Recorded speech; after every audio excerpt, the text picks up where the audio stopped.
पारनेरची पोरं एवढी येडी ना कवा काय करतील त्याचं सांगता येत नाही भाऊ. मॉकवर कॉम्पिटिशन चाललं होतं. आम्ही तिघांनी तर कापसच घातली होती बघा. विवेक कॅमेरा का बघून कशी स्माइल देतोय बघा. आता स्पेशल आकर्षण म्हणून सागरदासनी ना महाकाल साऊंड बोलावला होता. एवढा बेकार वाजत होता ना बघा. त्यांनी कशी रांगेत ठोकलेत सगळे.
एवढा बेकार आवाज सोडला होता. पण तिथं दोन असे नमुने होते ना बघा कसे नाचत आहेत.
एवढा बेकार आवाज सोडा होता ना दोन्ही साऊंडनी भाऊ. कान पार जाम झाले होते. कापस घातले तरी मरणावातीच दुखत होतं.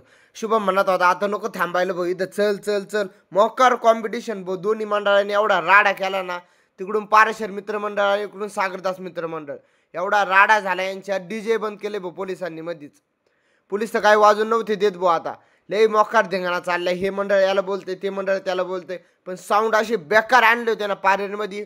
कुठंच नसते ना असे साऊंड आणले होते भाऊ. महाकाल तर असा वाजत होता ना. पुढचा एवढा बेकार वाजायचा काय सांगता येत नाही भाऊ. बघा थोडा वेळ शांत बसले आणि परत पेटले. आता तर असा बेकार आवाज सोडला होता ना, तुम्ही बघा आता पुढं. मोकार धिंगाणा पार्लर मध्ये भाऊ.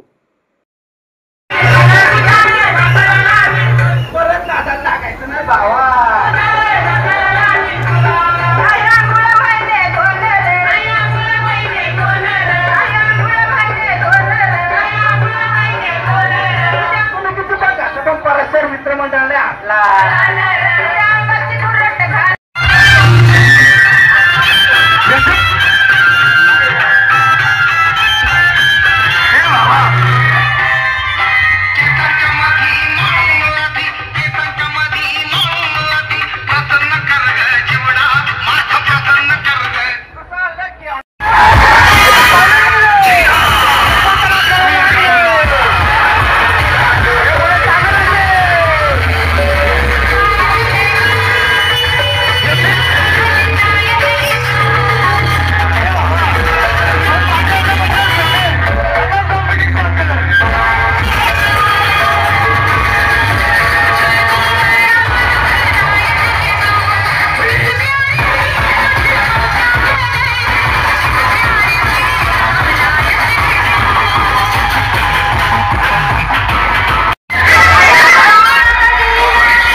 नंतर सगळे आपले डीजे मस्तपैकी रांगेत चालले होते पेट्याने मिरवणूक काढीत काढीत. नंतर कोणासोबत कॉम्पिटिशन झालं नाही, निवांत चालले होते. आणि नंतर गेलो परत एकाचं झालं.